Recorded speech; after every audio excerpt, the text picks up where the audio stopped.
In the dead of a Georgia winter night, where the wind whispers secrets through the pines, a barren wife is chained to a chair by invisible bonds of matrimony and madness. Her husband, a man with eyes like forged iron, commands her to watch, to etch every sin into eternity's ledger. But as the door creaks open, admitting a soul already condemned, she senses not just human cruelty, but a divine reckoning stirring in the shadows. What unholy pact has been forged here, where flesh becomes commodity and innocence is bartered to the devil himself? Hold your breath, for the veil between justice and damnation is about to tear. The air in that locked chamber hung heavy, thick with the metallic tang of fear and the faint, acrid bite of burning tallow from a single candle. Its flame sputtered weakly, casting elongated shadows that clawed at the walls like fingers from the grave. Katherine Brennan, once Haywood, a name whispered in Milledgeville's polished parlors, sat rigid in a high-backed chair of polished mahogany, its carved arms digging into her palms as she gripped them for anchor. Her gown, a somber gray silk that whispered against the floorboards with each involuntary shift, felt like a shroud.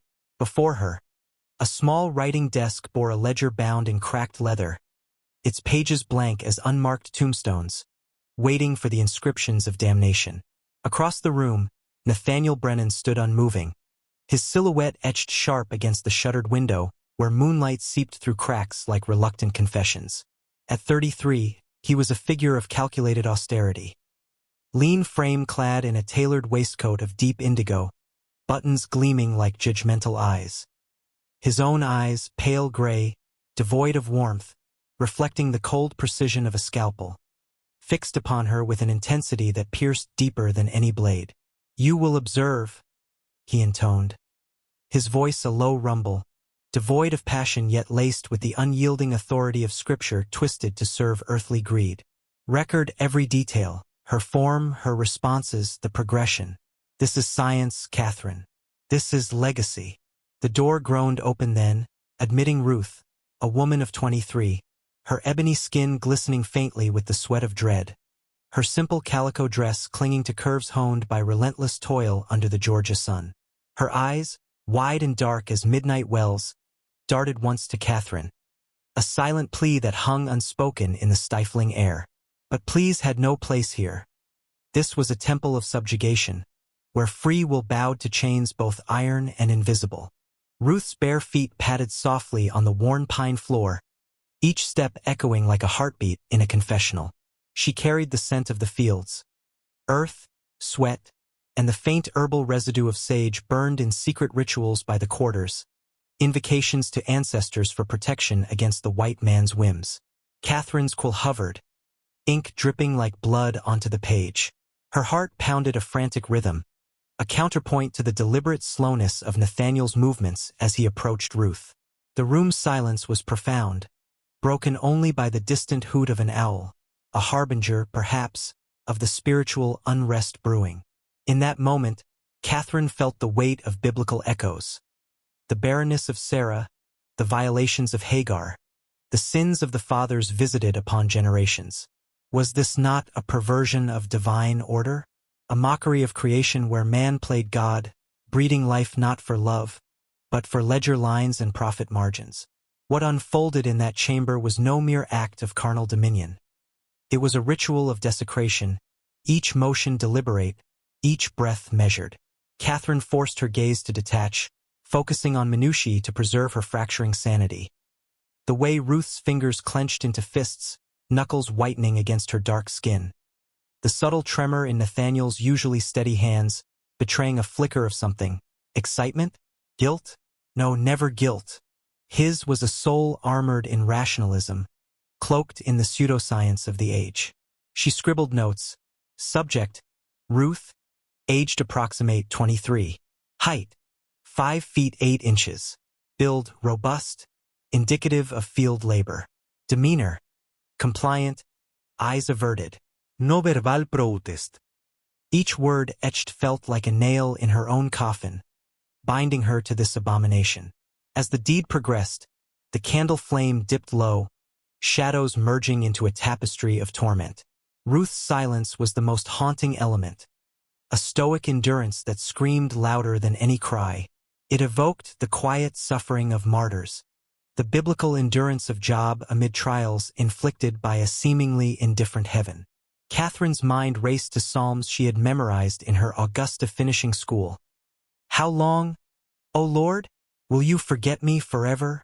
But here, in this profane sanctuary, God seemed distant, his justice deferred, allowing man's iniquity to flourish like weeds in fertile soil. When it ended, Nathaniel adjusted his attire with clinical detachment, dismissing Ruth with a curt nod. She slipped out like a ghost, leaving behind an echo of her presence, the faint rustle of fabric, a suppressed sob swallowed by the night. Katherine closed the ledger, her fingers stained with ink and something intangible. Complicity. Nathaniel approached, his boots thudding dully on the floor. Well done, he murmured, a hand brushing her shoulder in a gesture that might have been affectionate in another life. But here, it chilled her to the marrow, a reminder of her entrapment in this web of sin. That January night in 1837 marked the genesis of a darkness that would seep into every crevice of Sweetwater Plantation, transforming it from a mere outpost of slavery's empire into a crucible of moral reckoning. Nestled 20 miles northeast of Milledgeville, Georgia's capital from 1804 to 1868, a hub of red clay streets and neoclassical edifices where power brokers schemed amid clouds of Havana cigar smoke, Sweetwater sprawled across 2,000 acres of undulating terrain. The Oconee River meandered nearby, its waters murmuring ancient secrets through pine thickets and fertile bottomlands, where cotton bloomed white as surrendered souls. The main house, erected in the federal style by Nathaniel's forebears, rose on a gentle knoll like a watchful patriarch. Its symmetrical facade, flanked by tall, multi-paned windows that captured the golden hues of dawn and the crimson bleed of dusk, offered panoramic views from the second-floor gallery. From there, Nathaniel could survey his domain. Endless rows of cotton plants swaying in the breeze like supplicants, the distant dots of enslaved figures bent in labor, their songs rising faint and melancholic, hymns of resilience laced with coded laments. Nathaniel had claimed this inheritance in 1832, at 28, along with 37 souls bound in chains and a legacy of ruthless efficiency. Standing just under 6 feet, he cut a figure of angular precision, high cheekbones framing those piercing gray eyes that dissected rather than beheld. His hands, perpetually immaculate with nails clipped to uniformity, spoke of a man who wielded quills and calculations over plows and soil. Unlike peers who toiled alongside their property, in the era's lingering frontier spirit, Nathaniel immersed himself in Enlightenment's veneer, poring over agricultural treatises from Charleston and Savannah, exchanging missives with savants who preached rational husbandry of land and lives alike. Catherine's union with him in May 1834, at 19 to his 30, forged an alliance of middling Georgia dynasties. Her father, a prosperous Milledgeville merchant peddling bolts of calico and iron tools to the planter class, had groomed her for such a match. Educated unusually at Augusta's finest academy, she commanded Latin verses, pianoforte melodies, and meticulous ledgers. Her auburn locks, swept back in the era's severe chignons, framed a visage of resolute beauty. Strong jawline, keen dark eyes that held intelligence like hidden fire. Portraits from those early days captured her poise, a subtle smile hinting at untapped depths. Their inaugural year unfolded in the genteel cadence of planter aristocracy. Katherine orchestrated the domestic symphony, directing house servants in polishing silver and starching linens, hosting soirees where candlelight danced on crystal and conversations veered from cotton yields to Whig politics. The house exhaled comfort, beeswax polish mingling with lavender sachets in summer, wood smoke and clove in winter's chill. She tended a herbarium of remedies, as befitted a mistress. Feverfew for agues, willow bark for pains, midwifing births among the enslaved with hands that brought fleeting mercy to their ordeals. Yet by their second anniversary, the void of childlessness gnawed like a persistent shadow. In a society where a woman's sanctity hinged on progeny, echoing Genesis's mandate to be fruitful and multiply, Catherine's barrenness fueled whispers at Methodist gatherings and afternoon teas. Nathaniel's silence on the matter was deafening. His jaw clenched like a vice when acquaintances boasted of nurseries swelling with heirs. He would excuse himself abruptly, leaving Katherine to field inquiries with forced grace, her smile a mask over mounting despair. September 1836 brought the verdict. Nathaniel summoned a physician from Augusta, a bespectacled authority whose 3-day sojourn subjected Katherine to indignities that seared her diary's pages, probes and speculations that stripped her of dignity. His pronouncement, delivered fireside to Nathaniel while Katherine paced the adjoining parlor, was unequivocal. A congenital flaw in her womb-barred conception. Terms like uterine insufficiency and hysteric occlusion floated like indictments, but the essence pierced. No heirs from her loins. Nathaniel's reaction defied expectation. No outburst, no recrimination. Instead, a glacial composure settled over him. He compensated the doctor lavishly, bid him adieu, and at supper that eve, unveiled his deliberations. "I've delved into natural philosophy," he confided, fork poised midair. "Correspondences with Charleston scholars on heredity and propagation. If nature denies us progeny, law and science offer avenues." His gaze held hers, unblinking. "Common practices, Katherine, though veiled in discretion. Georgia's codes permit it." She grasped his implication instantly.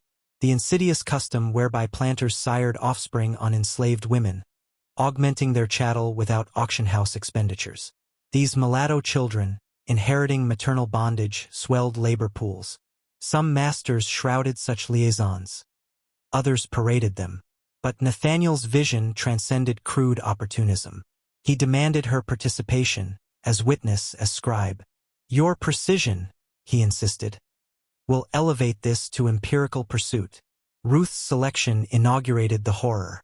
Tall, resilient from dawn to dusk field drudgery, she embodied the specimen Nathaniel sought.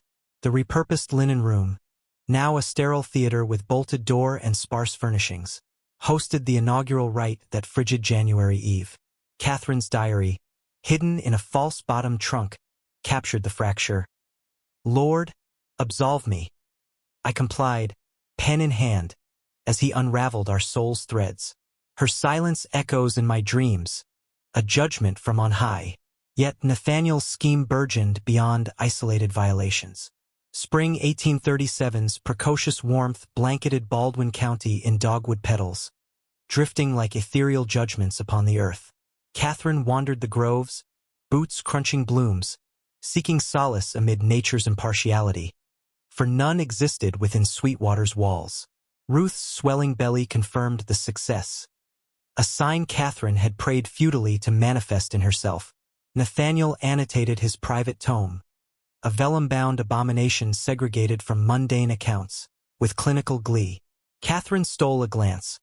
Columns labeled phenotypic traits, cognitive aptitude, market valuation, temperamental stability, reproductive viability. It read like a farmer's almanac for souls, reducing divinity's image to commodity. April ushered grace, 19 and fragile as spring's first shoots. May brought Dinah, the kitchen stalwart, her hands calloused from kneading dough and stoking fires. Each encounter mandated Katherine's vigil. Perched in shadow, quill-scratching horrors into permanence. She cultivated detachment, a mental veil, fixating on ephemera. Plaster fissures spiderwebbing like fractured faith. Nocturnal choruses of crickets mocking the silence within. Lamp wicks sputter heralding exhaustion. Yet cracks formed. Empathy seeped, dread coiled. The enslaved knew. Their whispers rustled like leaves in wind. Women's gazes hollowed. Men's fury simmered beneath enforced docility. Sweetwater's air thickened, a spiritual miasma where routine brutality evolved into systematic sacrilege. Tension simmered. A dropped tool here, a lingering stare there, portents of unrest quelled by overseer's lash. July's arrival amplified the abomination. Dr. Cornelius Hargrove's carriage churned up the oak-shaded drive, dust clouds rising like incense to false gods. Portly, whiskered, with hands soft as unused parchment, he hailed from Charleston's medical society. Credentials dubious, pursuits depraved. Over venison and claret that inaugural supper, He expounded on anthropological medicine, racial hierarchies inscribed in blood, transmissible traits to be engineered like pedigree stock. Nathaniel's prior epistles with Hargrove had sown this alliance. The doctor's treatise, Hereditary Dynamics in Sub-Saharan Lineages, peddled venomous pseudoscience, selective pairings to refine enslaved stock, bolstering Southern fortunes. Published in esteemed journals, debated in erudite salons, it sanctified slavery's nadir under science's guise, a Luciferian inversion of creation's mandate. Hargrove's 3-week sojourn transformed Sweetwater into a laboratory of the profane. He scrutinized each soul, calipers clamping crania, notations on follicular texture, nasal contours, ocular hues. Interviews devolved to inquisitions, probing intellect and disposition with rigged queries. Katherine assisted, instruments in hand, ledger at ready, her horror mounting as he appraised children like vintages, forecasting utility and yield. Evenings cloistered in the study. Their murmurs seeped through keyholes where Katherine eavesdropped, heart hammering. A syndicate emerged. Visionary planters linked in clandestine exchange. Offspring bartered to perpetuate superior strains. It evoked biblical abominations, Tower of Babel's hubris, Pharaoh's enslavement, where man usurped divine prerogative, inviting celestial wrath. Ruth's revelation shattered illusions. In late August, with Nathaniel and Hargrove absent in Milledgeville, she approached Katherine's sunlit morning room, belly rounding beneath homespun. "Missus?" she whispered, voice quivering yet resolute. "The babies, the light ones, special ones, they vanish. Wagons at midnight, gone like smoke. No trace on neighbor farms." Katherine's world spun. "How many?" she gasped, clutching brocade. 24, maybe more. Started with old master, worsened with the doctor. The ledger's columns clicked into focus. Not mere augmentation but eugenic commerce, children as experimental yields, dispersed in shadowy networks. A chilling spiritual undercurrent. These innocents, fruits of sin, spirited away like offerings to Moloch, their fates a haunting legacy of divine retribution deferred. Confrontation ensued that eve. Lamplight flickered as Katherine demanded truths. Nathaniel's response. A savage backhand, her lips splitting, blood coppery on tongue. She crumpled, his voice serene venom. "Question no more. You're entwined, your records bind you. One whisper and Milledgeville's asylum claims you, madwoman certified by judicial fiat." The blow severed submission's last tether. If complicit, she'd weaponize it, become avenger, channeling biblical fury like Judith's blade. Late summer storms scourged the Piedmont, lightning forking like God's accusatory finger, rains rotting cotton as judgment on avarice. Amid deluge, Grace birthed a boy, pale-skinned, gray-green-eyed. Hargrove's scrutiny deemed him exemplary. Within days, nocturnal wagons claimed him. Grace's wails muffled by thunder. Katherine's clandestine chronicle burgeoned. Names, dates, disappearances. A testament for posterity, or perhaps divine ledger. Her herbarium yielded darker fruits. Foxglove, wild and insidious. Dried, powdered, dosed incrementally in Nathaniel's bourbon. Subtle sabotage, mimicking malaise. Weakness crept. Pallor, nausea, confusion. Justice's slow poison, echoing proverbs. The wicked shall be filled with their own devices. Ruth delivered in October.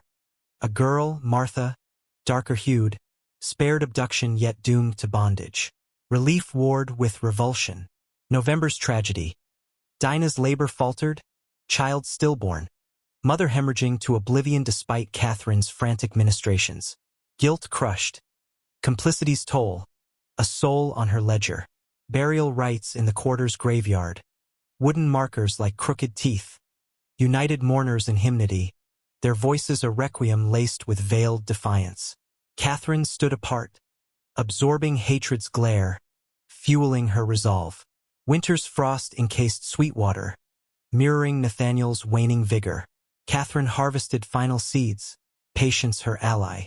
Revenge unfolded not in blaze, but simmer. A spiritual campaign, where sin's harvest ripened toward inevitable reaping. In dreams, she envisioned scales tipping, echoes of Revelation. The measure you give will be the measure you get back. The plantation's shadows lengthened, pregnant with reckoning's promise. The Yuletide season of 1837 descended upon Sweetwater Plantation like a deceptive veil, cloaking the Georgia landscape in frost-kissed pines that glittered under a pale winter sun. Yet beneath this crystalline facade lurked a festering darkness, one that no carols or evergreen boughs could dispel. Dr. Cornelius Hargrove returned amid flurries of sleet, his carriage wheels carving deep ruts in the frozen earth, arriving with a trunk laden not with gifts, but with sheaves of documents, yellowed parchments etched in meticulous script, diagrams of lineages sprawling like twisted family trees rooted in abomination.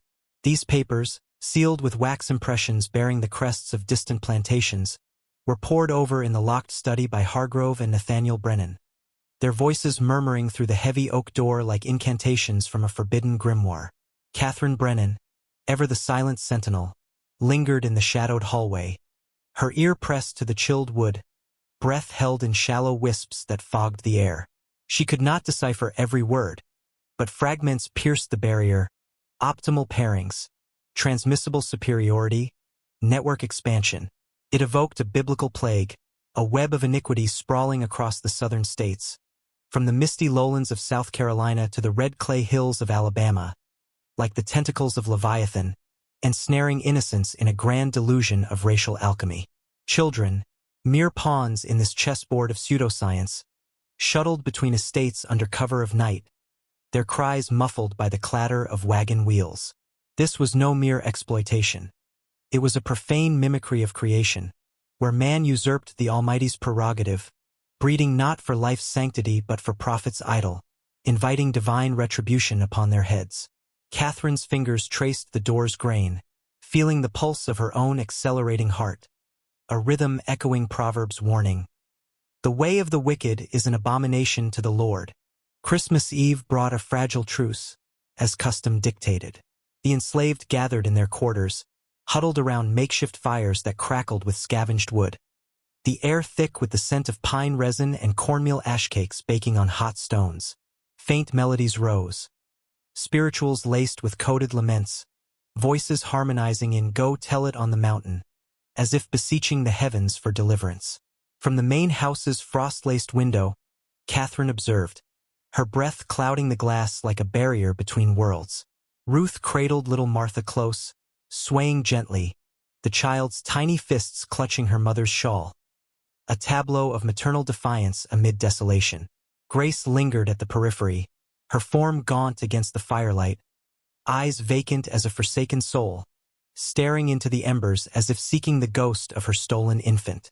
The scene stirred in Katherine a profound ache, a spiritual vertigo. How could joy flicker in such shadows? She turned away, the chill seeping through her woolen gown, and poured a goblet of mulled wine from a silver decanter. The liquid's warmth spread through her veins, but it was a hollow comfort. Horror had calcified within her, transmuting to an icy resolve, a blade forged in the fires of endured torment. No longer did her hands tremble.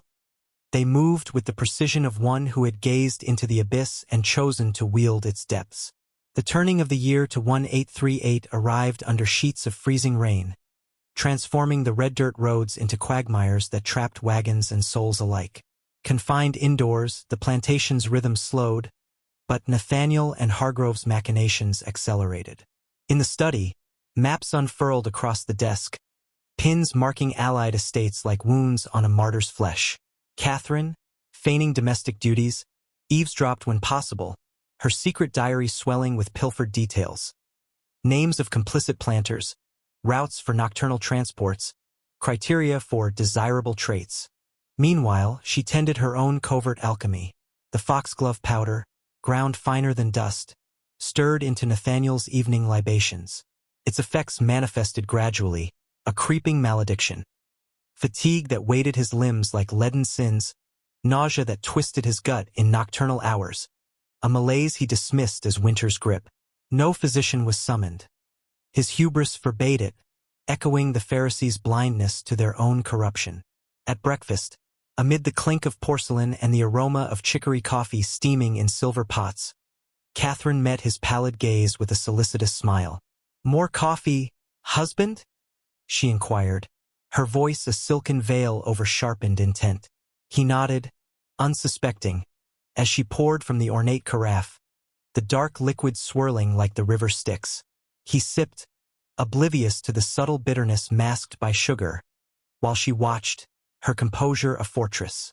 This was her communion, a poisoned chalice symbolizing divine equity, where the oppressor tasted the venom he had sown. Biblical echoes resounded in her mind. They that plow iniquity and sow wickedness reap the same. Yet she pondered the toll on her soul. Was this justice or vengeance, redemption or damnation's embrace? March's false spring teased middle Georgia with balmy breezes that coaxed peach blossoms prematurely from branches, only for late frosts to claim them in crystalline death, a metaphor for fragile hopes amid enduring cruelty. Nathaniel's decline deepened. He navigated the house with labored steps. His once angular frame stooped, complaints of limb weakness and mental fog punctuating his days. "Merely the seasons linger," he insisted, rebuffing Katherine's feigned suggestions of a Milledgeville consultation. Pride, that ancient sin, blinded him much as it had Lucifer before the fall. Hargrove's April sojourn brought scrutiny. In the study, amid shelves groaning with tomes on phrenology and eugenics, he examined Nathaniel, probing pulse, peering into eyes dulled by unseen toxins. Emerging, his whiskered face creased with concern, he prescribed repose, fortified victuals, and a tonic from the town's apothecary, a compound of iron and quinine. Katherine fetched it dutifully, vials clinking in her reticule like chains of fate, but tempered her dosages. Death was not her aim, not yet. She sought erosion. His vigor sapped, dependencies mounting, the breeding program's momentum stalled. Let him suffer the theft of bodily autonomy, as he had imposed upon others, a karmic mirror, reflecting Job's afflictions upon the afflictor. Complications arose, however. 2 women swelled with child anew. Ruth, enduring a second gestation, her frame wearied yet resilient, and Pearl, the chambermaid of 26, whose keen intellect gleamed like a hidden lantern. Sold south from a Virginia household where clandestine lessons had taught her letters, Pearl moved through Sweetwater with observant grace, her dark eyes cataloging atrocities as if etching them into memory's ledger. Katherine sensed a spectral bond, a shared entrapment in this inferno, both women as scribes of sin, awaiting a rupture in the veil. In dim hallways, their gazes locked fleetingly. Unspoken alliances forged in silence, like the early Christians' catacomb pacts against Roman tyranny. It was Pearl who unveiled Samuel's shadow.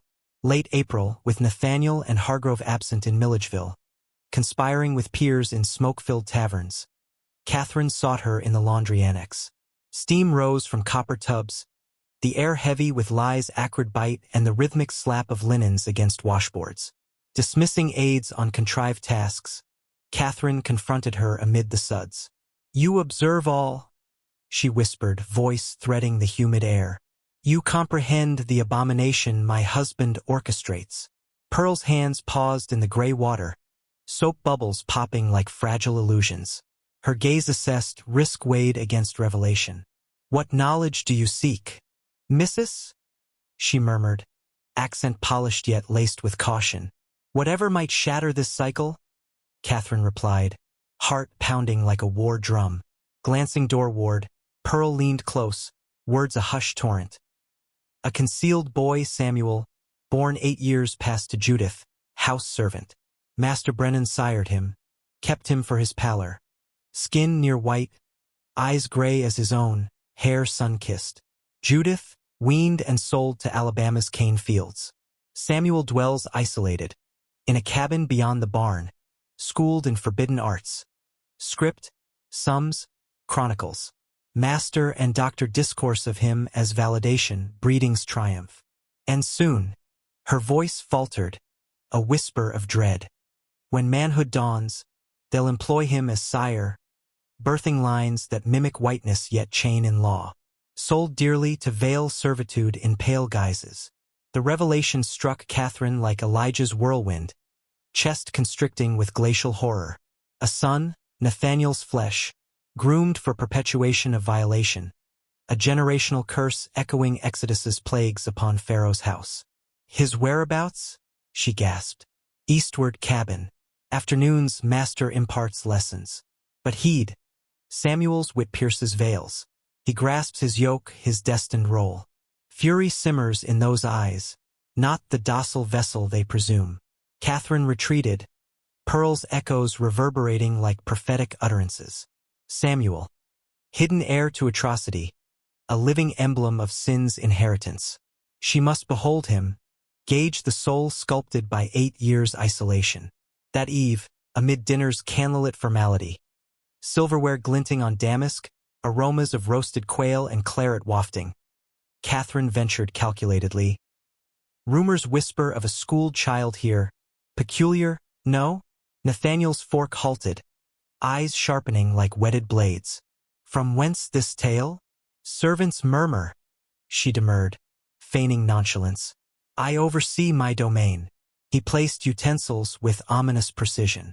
Samuel embodies the endeavor, an exemplar of selective nurture yielding excellence. I wish acquaintance. Denied. She held his stare, unyielding. I've chronicled every depravity. Births, traits, violations scarring my spirit. Why bar this pivotal element? Silence stretched, taut as a hangman's noose. His ailment bred wariness. Finally, assent. Tomorrow. Observe silently. No interference. Dawn dragged. Anticipation a gnawing specter. Post-meridian.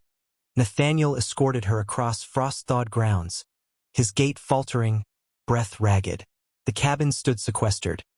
Sturdy timber, glazed panes catching sun like watchful eyes, a porch evoking false normalcy.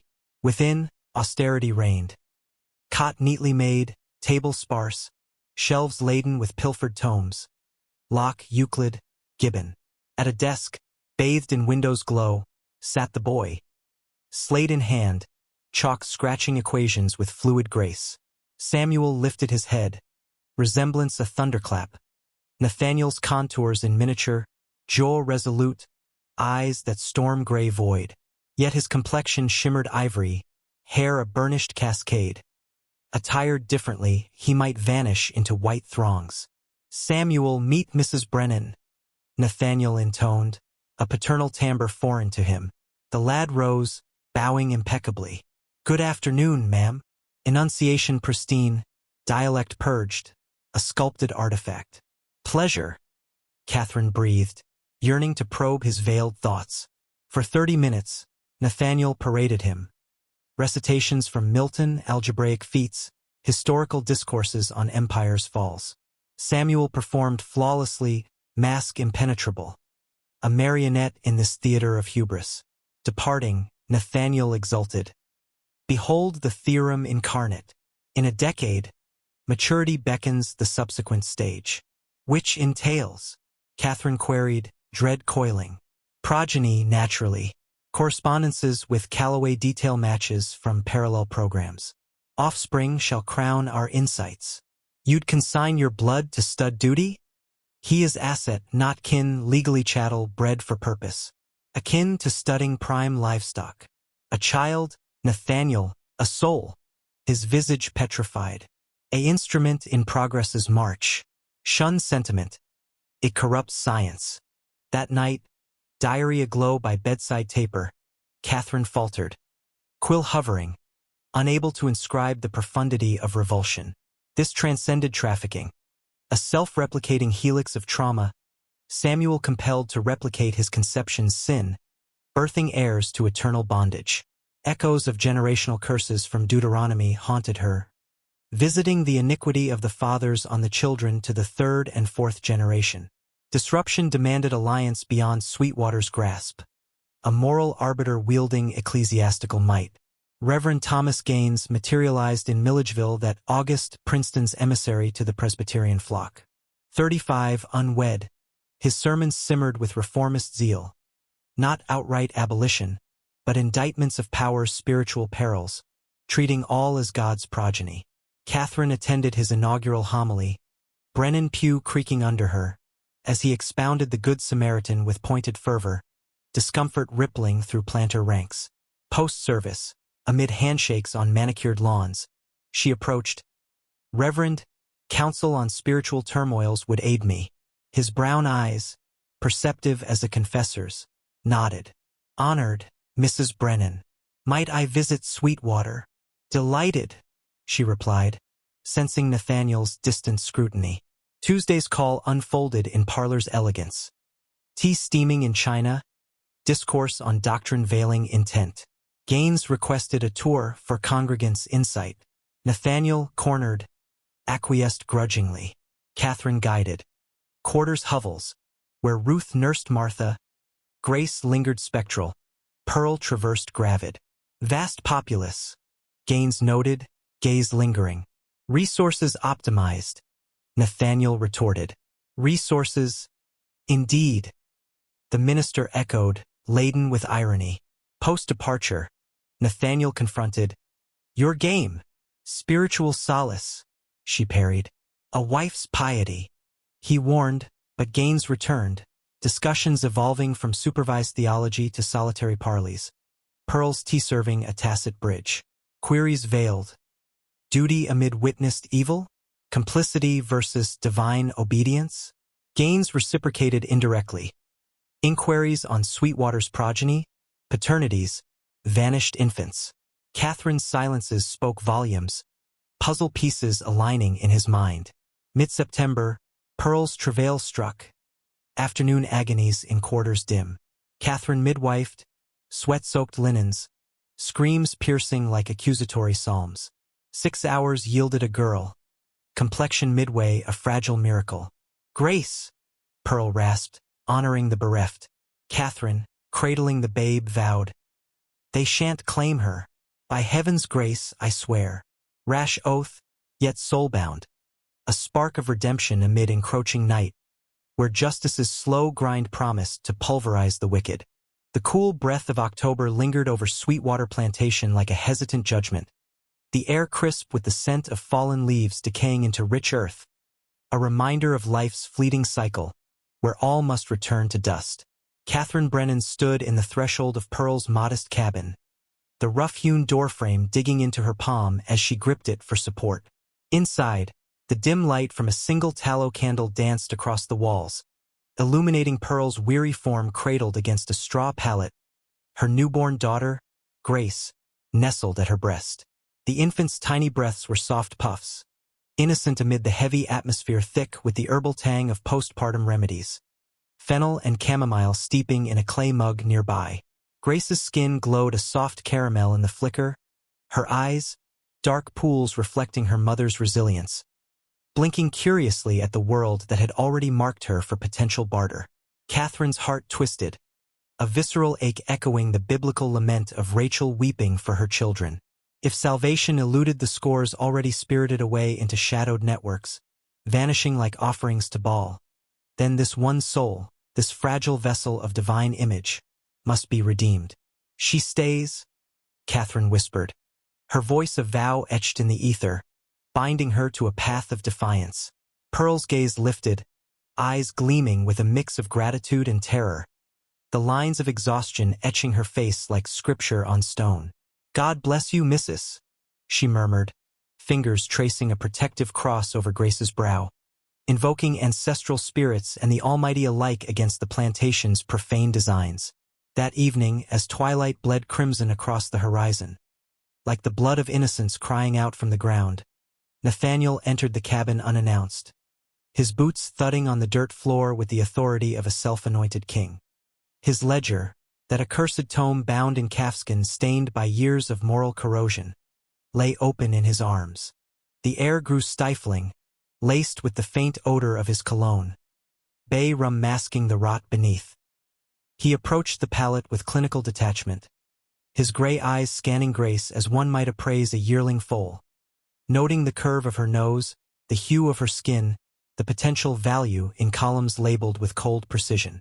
"Promising traits," he muttered, quill-scratching notations that reduced divinity's handiwork to commodity. Light enough for premium markets. Resilient build from maternal line. Katherine shadowed him, rage simmering like brimstone in her veins, her gown whispering against the floorboards like a serpent's coil. As he snapped the ledger shut and turned to depart, she followed into the study's oppressive warmth, where firelight cast his shadow elongated and monstrous against bookshelves groaning under volumes of natural philosophy. Treatises on heredity that twisted Genesis into justification for abomination. "This one remains," she declared, voice steady as a prophet's indictment, halting him mid-stride. Nathaniel pivoted slowly, his pallor accentuated by the hearth's glow, eyes narrowing like slits in a confessional grill. "Not your decree to make," he retorted, placing the ledger on his desk with deliberate calm, fingers drumming a rhythm of suppressed fury. "I claim it now," Katherine countered, stepping into the firelight, her auburn hair catching flames like a halo of judgment. "Pearl's child endures here with her mother. Defy me, and Reverend Gaines receives every shard of truth. Your experiments, the Callaway conduits, the Caribbean consignments. Names, dates, descriptions. My records will unravel you." The gambit hung in the air like incense in a desecrated temple, fraught with peril.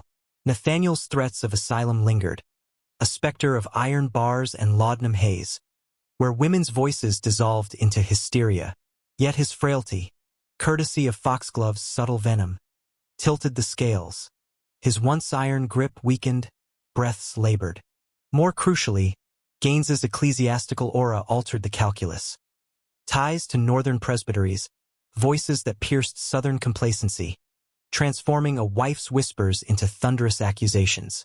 He regarded her, the silence stretching like a taut bowstring, his mind a labyrinth of calculations. "You presume authority in my domain?" he sneered, but uncertainty flickered in those steel eyes, a crack in Pharaoh's facade.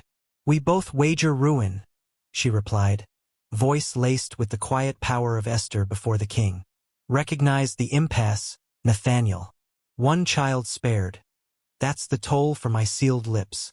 He leaned forward, palms flat on the desk. "Merely one," she pressed, emboldened by divine audacity. "And cease selections. The past sins stain us, but no further violations. Abandon my life's labor?" His laugh was hollow, echoing like a tomb's echo. "Cease profaning God's creation under science's veil. Refuse, and I summon the deluge, even if it engulfs me." Days blurred into a tense vigil, Nathaniel retreating into glacial reticence, his study door barred like a sealed sepulchre. Katherine persisted. Consultations with Gaines under piety's guise, diary entries swelling with damning detail. Pearl guarded Grace vigilantly, the cabin's shadows alive with whispers of uncertainty. Would wagons rumble in midnight's cloak? The plantation hummed with unspoken dread, the enslaved exchanging glances laden with biblical hope. Perhaps this was the hour of jubilee, delayed but dawning. Then, late September's eve shattered the stasis. As harvest moon cast silvery judgment over fields ripe with cotton bolls, like souls awaiting reaping, Reverend Thomas Gaines arrived unheralded, his buggy churning dust into ethereal clouds. His countenance, usually serene as a shepherd's, bore gravity's weight, brows furrowed like furrowed earth awaiting seed. Katherine ushered him to the parlor, its air heavy with beeswax and tension, dismissing Pearl with a nod after coffee's ritual pour. The door clicked shut, sealing their counsel. "I've pursued inquiries," Gaines confided, voice a low rumble echoing pulpit authority. "With brethren in Savannah, Charleston, networks whispered in clerical circles." Katherine's pulse thrummed like a war drum. "Revelations. Disturbing depths," he admitted, setting his cup down with trembling hand. "This transcends isolated vice. It's orchestrated. A syndicate spanning states, commodifying innocence. Directly." "Then," she urged, the moment crystallizing like manna's descent, "are children bred here, trafficked abroad?" The query pierced her veils of evasion. Before this man of cloth, whose eyes held compassion's fire, pretense crumbled. Affirmative, she confessed, words tumbling like confessions at altar's rail. Nathaniel and Hargrove orchestrate experiments. Selections, violations, offspring evaluated. Desirables funneled via Edmund Calloway to Caribbean marts, South American estates. I've chronicled all, witnessed, recorded. 40 souls vanished over a decade. Names, births, traits. Evidence irrefutable. Gains paled, rising to pace. Silhouette against Windows vista of enslaved toiling like figures in a parable of bondage. Merciful Lord, this eclipses slavery's curse, humans as lab specimens, trafficked wares. Proof. Hidden ledgers, copies prepared. Local magistrates scoff at hysteria. Nathaniel wields asylum's threat. Law enshrines his dominion. Over them, over me. We must act, Gaines declared, fist clenching like a prophet's against idolatry. Atlanta allies, federal eyes on smuggling. International strands invoke broader jurisdiction. Hope flickered in Katherine's breast, a spark amid ashes, like the bush unconsumed. I'll furnish documents. But peril looms, Nathaniel's web and snares regionally. Caution and celerity, he concurred. Plans coalesced, excerpts duplicated, relayed during visits, dispatched to trusted conduits. Weeks, perhaps months, to forge an unassailable case against entrenched privilege. A genesis of justice, yet Sweetwater's walls whispered betrayals. 2 dawns post-Gaines, Katherine embroidered in her morning room, needle-pricking fabric like accusations into flesh. When Nathaniel burst in, door slamming like thunderclap, his cheeks flushed despite pallid sickness, eyes ablaze with infernal wrath. Consorting with the cleric, he accused, statement laced with venom. Our shepherd, she parried, needle pausing mid-stitch. Spiritual discourse. Deceit ill suits you, he snarled, seizing her wrist in vice grip, bruising flesh like sin's mark, feeding him our secrets. Your secrets?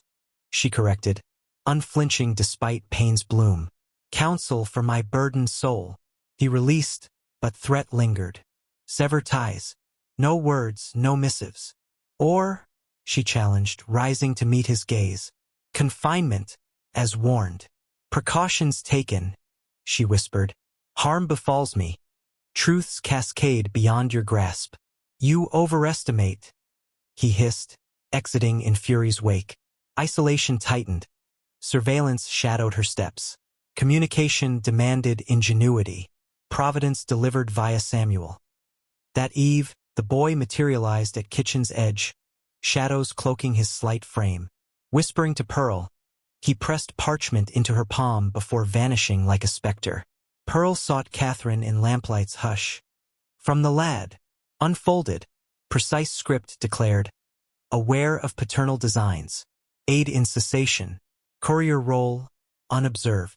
Katherine's breath caught, 8 years innocence volunteering peril. Biblical echoes, David's sling against Goliath. Affirm, she instructed Pearl.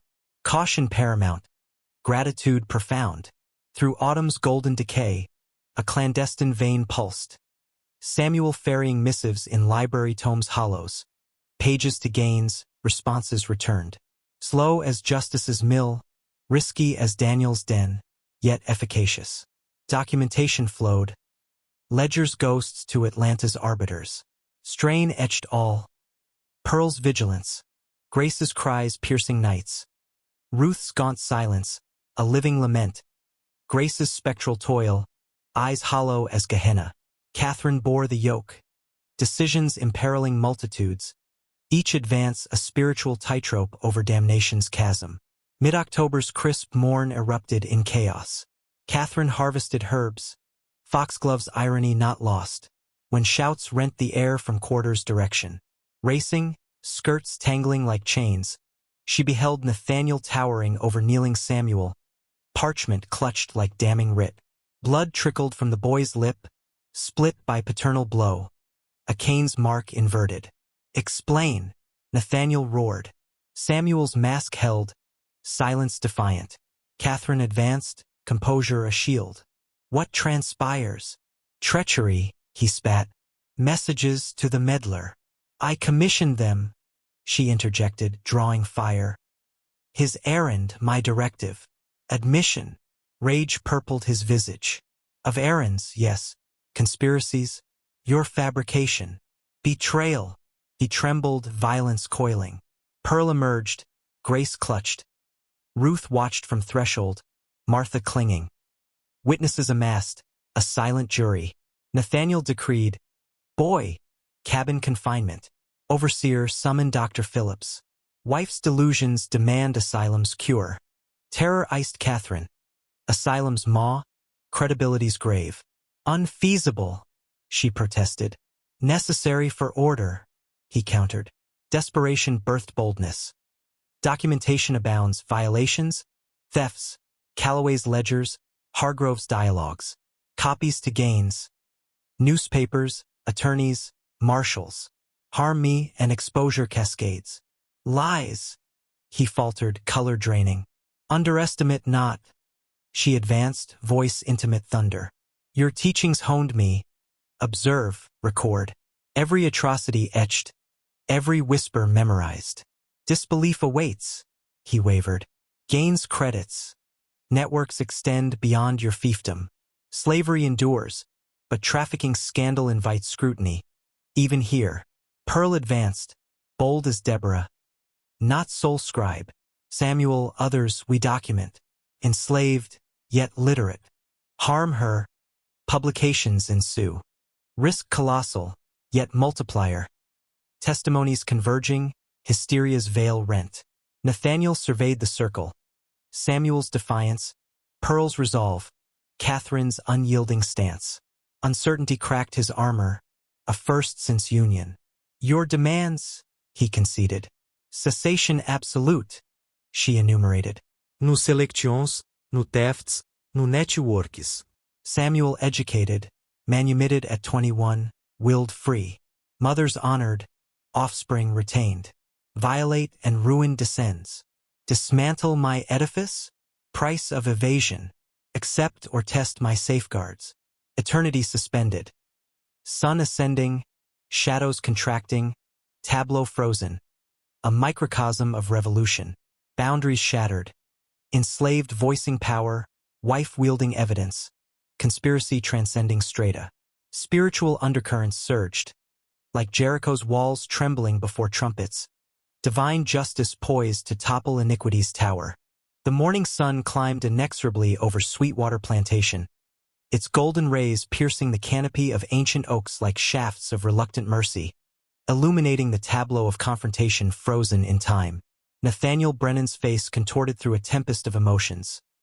Rage flaring in his gray eyes like hellfire's spark, calculation narrowing them to slits as he weighed the scales of power, frustration twisting his lips into a sneer of thwarted dominion, and finally, a glacial resignation settling over his features like frost on barren soil. The air hung heavy with the scent of dew-kissed earth and the faint, acrid tang of fear sweat from the gathered witnesses, enslaved souls whose breaths were shallow, eyes wide with a mixture of awe and trepidation. Pearl stood resolute, baby Grace's tiny form cradled against her chest. The infant's soft coos a stark counterpoint to the charged silence. Samuel knelt still in the red clay, blood from his split lip staining the ground like a sacrificial offering. His young frame unbowed. Katherine Brennan faced her husband, her gown muddied at the hem from her haste, auburn hair disheveled yet framing a visage of unyielding resolve. A modern Judith, blade of truth in hand. Very well, Nathaniel conceded at last, his voice a hollow echo, devoid of warmth, carrying the chill of a tomb's whisper. But heed this, Katherine. You've claimed a skirmish, not the campaign. We'll dwell in this impasse, bound by your edicts.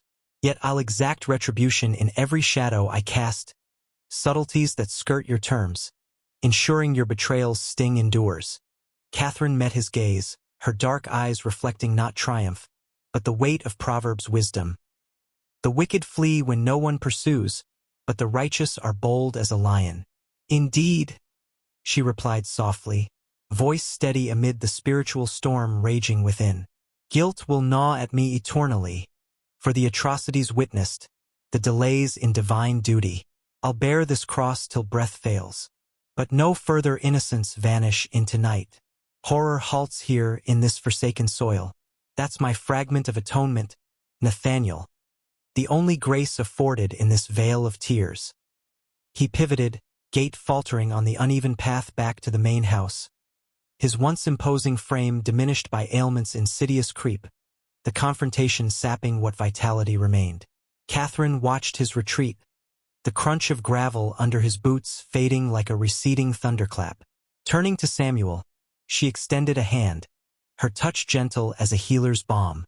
"Rise, child," she murmured, helping him stand.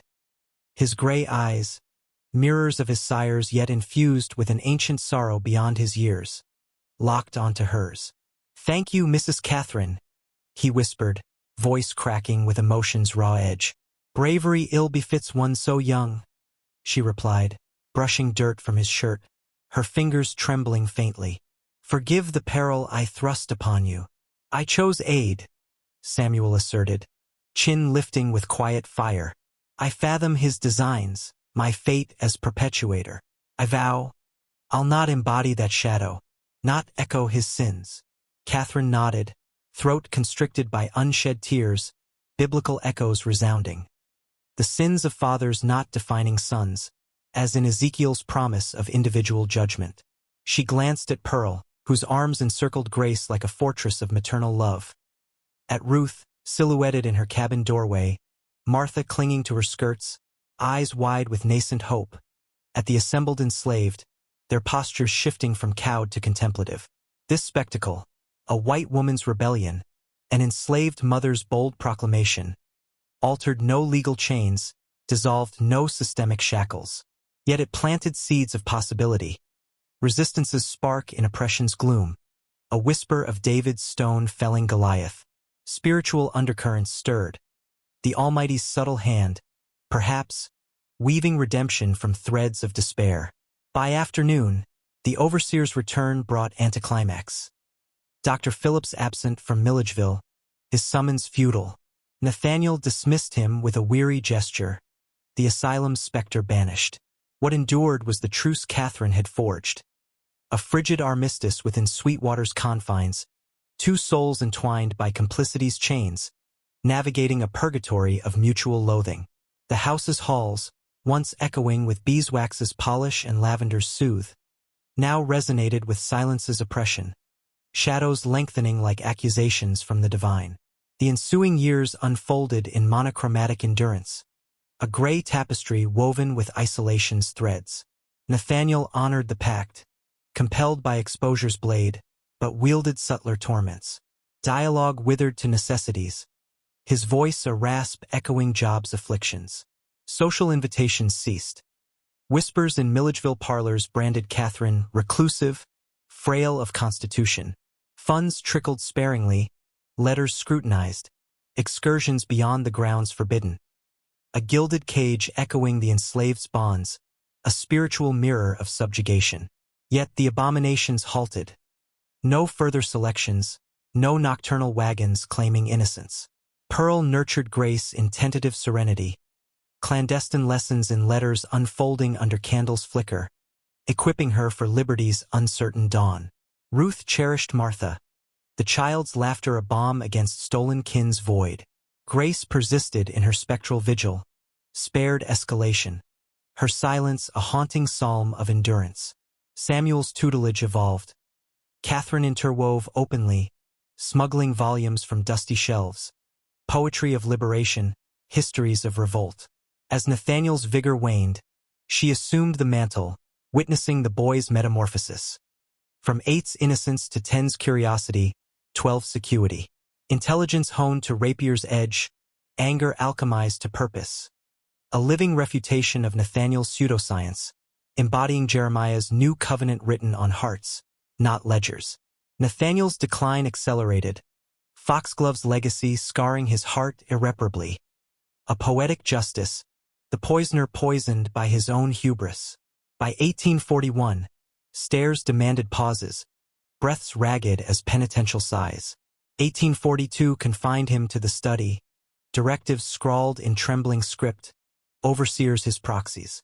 Katherine observed without schadenfreude, emotions well run dry. Neither venom nor compassion, merely void, akin to Ecclesiastes' vanity of vanities. Reverend Gaines anchored in Milledgeville, a sentinel of conscience. His presence a tacit reminder of dormant documents. Callaway's syndicate crumbled under federal scrutiny. A South Carolina raid unearthed trafficking's veins, planters scattering like chaff before wind. Hargrove vanished into Caribbean mists, exile's shroud for the pursued. Catherine's triumph rang hollow, partial as fragmented bread at the Last Supper. Vanished children, echoes in Cuban fields, Brazilian shadows, eluded retrieval, their fates a spiritual abyss. Grace's fractures mended not. Ruth's maternal wound festered. Catherine's soul bore complicity's brand, delayed action's thorn. How long, O Lord? She journaled, echoing David's cry, guilt's tide eroding her shores. March 1843 claimed Nathaniel at 39. Heart's surrender in sleep's embrace. Burial rites were sparse. Earth swallowing him in the family plot, wind whispering elegies through pines. Katherine stood veiled in black, relief's cool wave washing over her. A cessation, not catharsis. His testament, inked in frailty's finality, bequeathed Sweetwater to her, mandating Samuel's schooling and emancipation at 21. Paternity's veiled nod, perhaps validation's last gasp rather than affection's bloom. Motive imaterial, au come divine. 11 years Katherine stewarded Sweetwater, unwed, navigating slavery's labyrinth with tempered mercy. Fair rations, reduced lashes, yet system's yoke chafed eternally. A clandestine school sprouted. Children deciphering letters by lantern's glow, illegal flames of knowledge defying darkness. Funds amassed freed Pearl and Grace in 1849, northward passage to Philadelphia's Quaker havens, letters bridging to new covenants. Ruth elected stasis, Sweetwater's familiarity a refuge from freedom's unknowns. Trauma's anchor, as Lot's wife glancing back. Katherine empathized. Scars forged chains subtler than iron. Samuel's liberty dawned in 1851. 21's threshold crossed. Katherine provisioned. Coin for journeys, introductions to allies, documentation's weighty sheaf. Your genesis herein, she counseled, hand on his shoulder. Yet origin's chain not destiny. Forge anew, as clay in potter's hands. He departed northward, clerking in Philadelphia, wedding a free woman, pseudonym shielding past specters. Progeny flourished ignorant of breeding's blight, until scholarship unearthed. Samuel's earthly coil unraveled in 1897, secrets interred. Yet DNA's threads would later weave truths. Catherine's vitality ebbed through 1850's tumult, stress's erosion manifesting in cough's persistence. Herbs futile against spirit's fatigue. Spring 1854 heralded end. Consumption's verdict, though she sensed deeper malaise, soul's exhaustion mirroring Elijah's under the broom tree. Final vigils. Diaries augmentation, records organized, lawyers' edicts, sealed century-long, sparing survivors peace while ensuring truth's resurrection. Ruth visited bedside, Martha, 16th bloom, at her side. Silence enveloped, 3 women forged in fire's crucible. Sufficed our stand? Katherine queried, voice frail as autumn leaf.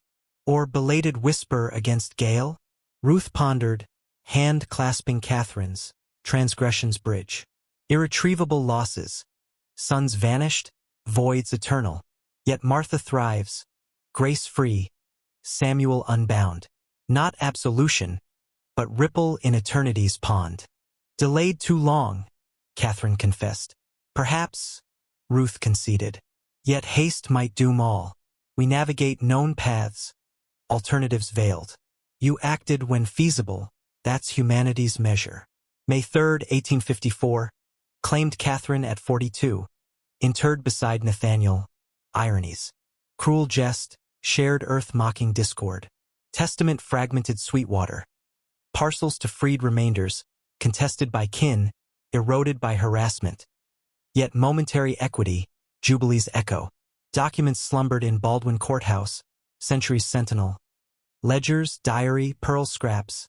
Testimonies sealed till 1954. Postbellum flames consumed the main house in 1867. Arson? Accident? Unrecorded, like many reckonings. Quarters dismantled, land parceled, cemetery kudzu choked. By 20th century, Sweetwater faded to myth, one amid slavery's forgotten sepulchres. 1954's unveiling. Historian Margaret Fletcher, delving Antebellum archives, unearthed the box. Seal breached, contents horrified. Katherine's erratic script chronicling depravities. Nathaniel's clinical columns. Hargrove Calloway missives. Pearl's clandestine notes. Enslaved voices piercing silence. Fletcher hesitated, materials venom potent, but published Sweetwater. Pseudoscience and Trafficking in Antebellum, Georgia, 1958. Controversy erupted. Praise for unflinching gaze, critiques for sensationalism. Brennan airs suppression bids futile. Primary truths prevailed, unveiling patterns across South, systemic horrors veiled as progress. Samuel's lineage confronted origins via Fletcher's tome. Grandson Robert Cunningham, Philadelphia physician, decoded grandfather's melancholy. Correspondance enrichie d'archives. Pearl's progeny, Boston educator, shared oral legacies. Resistance's whispers, coded defiance. Ruth's trail fragmented. Martha's offspring scattered in Great Migration. Tentative Detroit link in 1970s, unconfirmed. Grace perished 1862. Pneumonia's mercy, childless, trauma's unbroken chain. Diaries 47 mentions. Silent sentinel of unrecorded multitudes. Sweetwater's saga indicts. Evil rationalized via science's mantle. Oppression's bureaucracy. Women's constrained agency. Katherine. No unblemished heroine. Complicit, tardy. Yet preserver of truths. Risk-taker for salvation's sliver. Beneficiary of iniquity. She wielded privilege's edge against it, a flawed vessel in divine narrative. Today, lands host farms, Oconee Forest, hikers glimpse cemeteries' relics, foundations kudzu entombed. No plaque commemorates, horrors unmemorialized save in academia's niches. Documents repose in University of Georgia's vaults, scholars grappling cruelty's capacity, complicity's shadow. Classrooms echo excerpts, youth confronting history's abyss. Legacies endure. Samuel's, Pearl's, Ruth's, Katherine's, imperfect parables against forgetting. Truth's pain warns. Unchecked power's peril. Humanity's commodification. Science's perversion. Not spectral hauntings, but human-wrought terrors. Proximate, grandchildren's lifetimes ago. Forgetting's ease. The ultimate dread. Reflections linger. Katherine's sufficiency? Judgment by era's mores or eternal ethics. Reckoning with systemic benefits amid powerlessness? Queries eternal, demanding dialogue. For in confrontation lies prevention's seed.